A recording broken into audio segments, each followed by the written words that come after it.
मस्साजोग प्रकरणामध्ये एमसीआर म्हणजेच न्यायालयीन कोठडीमध्ये असणारे वाल्मिक कराड यांच्यावर आता मकोका लावण्यात आलेला आहे आणि मकोका अंतर्गत त्यांना आता एसआयटीने आपल्या ताब्यात घेतलेला आहे आणि पुढचे 10 दिवस एसआयटीच्या ते कस्टडीमध्ये असणार आहेत।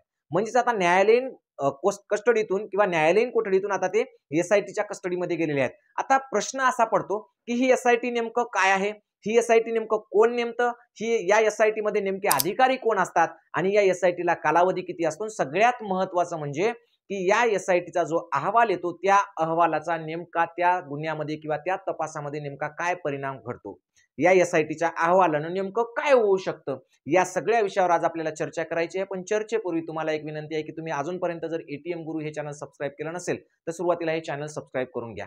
बघा, जेव्हा एखादा मोठा गुन्हा घडतो, मोठा गुन्हा म्हणजे कसा, तर त्याचं सामाजिक, राजकीय किंवा आर्थिक असं खूप मोठ्या प्रमाणामध्ये जर त्या गुन्ह्यामुळे या सगळ्या क्षेत्रामध्ये जर मोठी ढवळाढवळ होत असेल किंवा समाज मनावर त्याचा मोठा परिणाम होत असेल किंवा एखाद्या घटनेचं गांभीर्य संपूर्ण देशाला किंवा संपूर्ण मानवजातीला जर ते हळहळ व्यक्त करायला लावणार असेल तर अशा गुन्ह्यांमध्ये एसआयटीची नेमणूक केली जाते। आता मूळ मुद्दा असा आहे की एसआयटी नेमकं कोण नेमू शकतं, तर एसआयटी नेमण्यासाठी एकतर सर्वोच्च न्यायालय नेमू शकतं किंवा केंद्र सरकार किंवा राज्य सरकार एसआयटी नेमू शकतं। मग आता मस्साजोग प्रकरणामध्ये ज्या मस्साजोगचे जे सरपंच आहे संतोष देशमुख, तर त्यांची जी हत्या आहे ती अत्यंत निर्घृणपणे झाली आणि त्या निर्घृण हत्येमुळे संपूर्ण मानवजात ढवळून निघालेली आहे। संपूर्ण महाराष्ट्रामध्येच नव्हे तर भारतामध्ये इतक्या निर्घृणपणे हत्या केलेली आहे आणि त्याचं चित्रीकरण करणं, ते लोकांना दाखवणं, त्या हत्येचा आनंदोत्सव साजरा करणं, हे जे आहे ते अगदी किळसवाणा प्रकार घडला आणि याच्यामध्ये मोठमोठे नाव यायला लागले आहेत।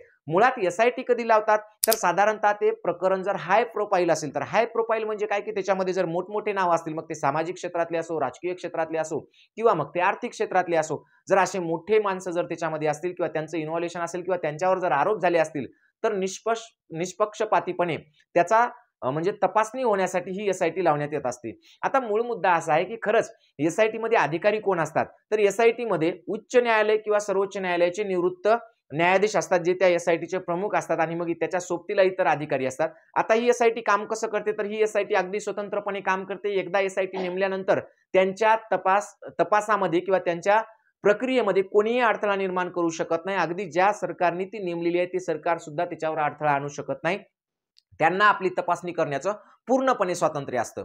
आता याच्या पुढे जाऊन तुम्हाला सांगतो की जर समजा एखाद्या वेळेस एसआयटी स्थापन केली असेल, एसआयटीने आपला अहवाल तयार केला असेल, तर तो अहवाल त्यांना किती दिवसात तयार करायचा, तर तो अहवाल त्यांना 3 महिने ते 6 महिन्याचा कालावधी त्या एसआयटी साठी मिळतो। कदाचित जर प्रकरण मोठं असेल आणि आणखी पूर्ण तपासात काही निष्पन्न झालं नसेल तर एसआयटीचा कालावधी आणखीन वाढूनही दिला जाऊ शकतो, पण साधारणतः 3 महिने ते 6 महिने एसआयटीचा कालावधी असतो।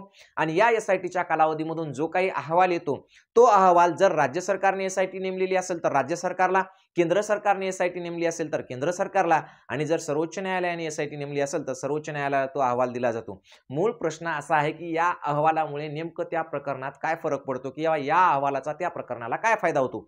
जर सरकारला असं वाटलं की एसआयटीने दिलेला अहवाल स्वीकारण्यायोग्य आहे आणि याच्यामध्ये सगळ्या गोष्टी ज्या आहेत त्या क्लिअर झालेल्या आहेत किंवा योग्य ते तपास झालेला आहे किंवा त्या तपासातून जे काही निष्पन्न व्हायचं होतं ते योग्य प्रमाणात निष्पन्न झालेलं आहे, तर एसआयटीच्या अहवालानुसार परत पुन्हा गुन्हे दाखल करण्यात येतात किंवा एसआयटीच्या अहवालानुसार मग न्यायालयामध्ये केस चालवल्या जाते। म्हणजेच एसआयटीचा अहवाल स्वीकारणं किंवा न स्वीकारणं हे सुद्धा ज्यांनी एसआयटी लावलेली आहे त्यांच्या हातात असतं। म्हणजे समजा आता मस्साजोग प्रकरणामध्ये जी एसआयटी लावली तिने जे काही आपला अहवाल देईल पुढच्या 2 ते 3 महिन्यात किंवा 6 महिन्यामध्ये, तर तो अहवाल स्वीकारायचा की नाही हे सुद्धा इथल्या राज्य शासनाच्या हातात आहे। म्हणजेच राज्य शासनाने एसआयटी नेमलेली आहे। म्हणजे अशा पद्धतीनं 3 ते 6 महिन्यामध्ये एसआयटी आपलं काम पूर्ण करते आणि काम पूर्ण करण्यानंतर आपला अहवाल आपल्याला ज्या संस्थेनं नेमलं त्यांच्याकडे ते देते आणि मग तो अहवाल स्वीकारायचा की नाही ही ती संस्था किंवा ते सरकार ठरवते। तर अशा पद्धतीनं एसआयटीची कार्यपद्धती आहे।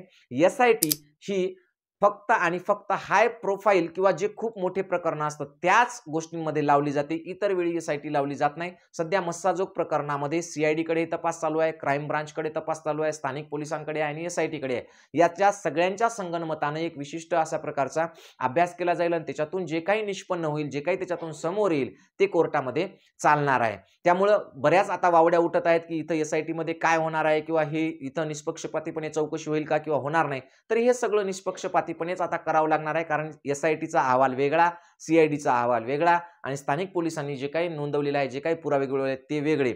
या तिन्हीमध्ये जर साम्य असेल तरच निकाल किंवा तो जो काही तपास आहे तो निष्पक्षपणे झाला असं आपल्याला कळेल. जर तिघांमध्ये वेगवेगळी तफावत आली तर ज्यांचं चुकीचं आढळेल त्यांना कारवाई सुद्धा त्यांच्यावर होऊ शकते. म्हणून आता इथून पुढे या खटल्यामध्ये काहीतरी वेगळं होण्याची किंवा कोणीतरी त्यांना पाठीशी घालण्याची फारसा संबंध आता उरणार नाही, अशी इथं अपेक्षा किंवा इथं आशा निर्माण होत आहे.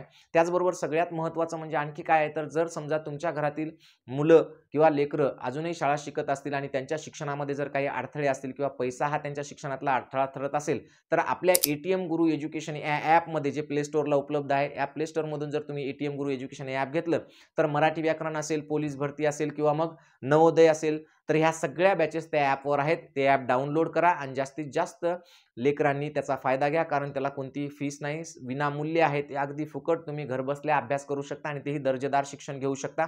म्हणून ATM गुरु एज्युकेशन हे ॲप नक्की डाउनलोड करा आणि माझ्या चॅनलला म्हणजेच ATM गुरु या चॅनलला पुन्हा एकदा सबस्क्राईब करा एवढं सांगतो आणि थांबतो. जय जिजाऊ, जय शिवराय.